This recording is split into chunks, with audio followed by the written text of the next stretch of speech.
A few moments later. Hello friends, welcome back to my channel. আমি মাম্পি চলে এসেছি আবার একটা ব্লগ নিয়ে। তো দেখতে থাকো। তো দেখো আজকে সকাল সকাল কিন্তু স্নান টান করে চলে এসেছি রান্নাঘরে। মেয়েদের জন্য ভাত বসিয়েছি। মেয়েরা যেহেতু জল খাবারে ওরা ভাত খাবে বলেছে, সেই জন্য দেখো ভাত কিন্তু আমার হয়ে গেছে। এবার মেয়েদের ভাত মেখে দিয়ে আমি কিন্তু চলে এসেছি আবার রান্নাঘরে, এসে ডাল বসিয়েছি। আর আমাদের মেয়েদেরকে কিন্তু একটুখানি যদি মেখে দেওয়া হয়, আমার বড় মেয়েকে ও কিন্তু খেয়ে নেয়, ছোটোটাকে হয়তো একটু খাওয়াতে টাইম লাগে, সেই জন্য ছোটোটাকে আবার কোনো কোনো সময় মেখে দিলে ওটাও খেয়ে নেয়। তো যাই হোক, দেখো ওখানে কিন্তু আমার ডাল বসিয়ে দিয়েছি। এবার আমি চলে এসেছি এখানে পেঁয়াজ কাটতে, যেহেতু পেঁয়াজটা একটু কেটে নেবো ডালটা ফোড়ন দেবো বলে, ঠিক আছে। আর পেঁয়াজের মধ্যে ডালটা ফোড়ন না দিলে ঠিক ভালো লাগে না, ওই জন্য পেঁয়াজে ডাল ফোড়ন দেবো বলে তাই পেঁয়াজটা কাটতে বসে পড়েছি এখানে। তো দেখো এখানে কিন্তু আমার পেঁয়াজটা কিন্তু কাটা কমপ্লিট হয়ে এসছে। দেখো এখানে কিন্তু পেঁয়াজ আমার কাটা হয়ে গেছে, পুরো পেঁয়াজটা।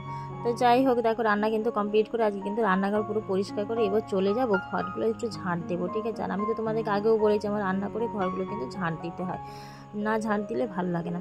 আর আজ আবার হয়েছে কি, কারেন্ট নেই আমাদের এখানে। সকাল 9টা থেকে বলে যায় দুপুর 2টো পর্যন্ত কারেন্ট থাকবে না, তাই ভালোও লাগছে না। কারেন্ট না থাকলে আমার যেন মাথাটা খুবই খারাপ হতে থাকে, যেন কিছুই ভালো লাগে না, কেন জানি না। তার মধ্যে এই কয়েকদিন ধরে কিন্তু মেয়েরা স্কুলে যাচ্ছে না, ঠিক আছে।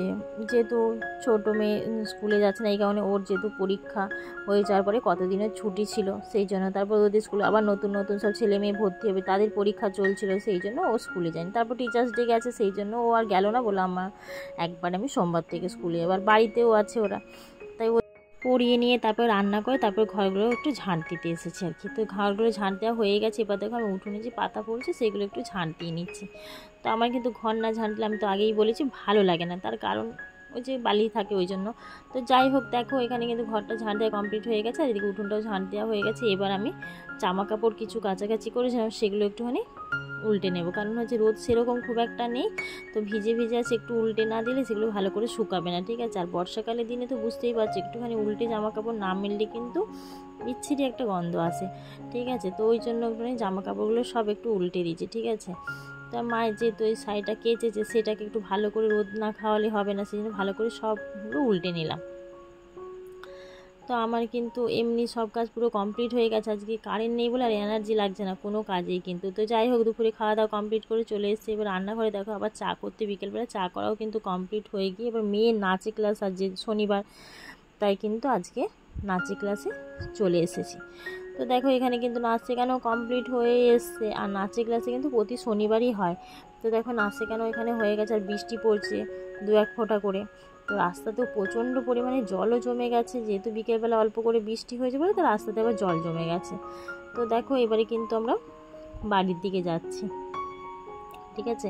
বাড়ি কিন্তু হেঁটে হেঁটে যাবো না, যাবো টোটোই করে। তা দেখো এখানে কিন্তু আমরা টোটো পেয়ে গেছি এখান থেকে। তো এবার বাড়ির দিকে যাচ্ছি। তো আর এবারে আজকে হয়েছে কি, যেহেতু আমাদের এখানে কালনাতে স্মার্ট বাজারের আজকে ওপেনিং আছে, নতুন খুলছে, সেই জন্য আজকে তো আবার প্রচণ্ড রাস্তাতে ভিড়।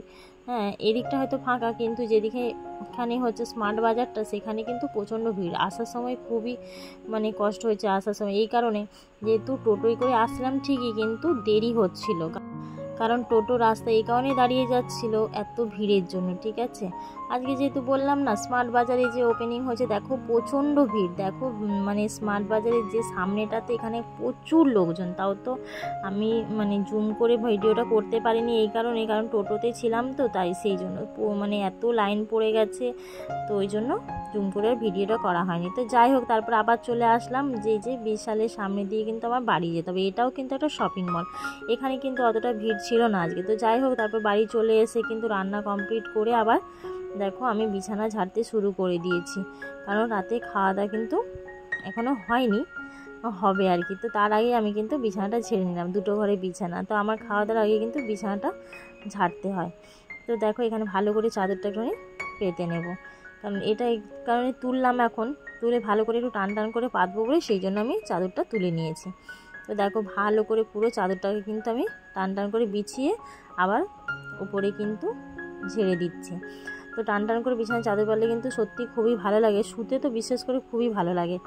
তো দেখো খাওয়া দাওয়া কমপ্লিট করে চলে এসেছি এবারে ঘরে।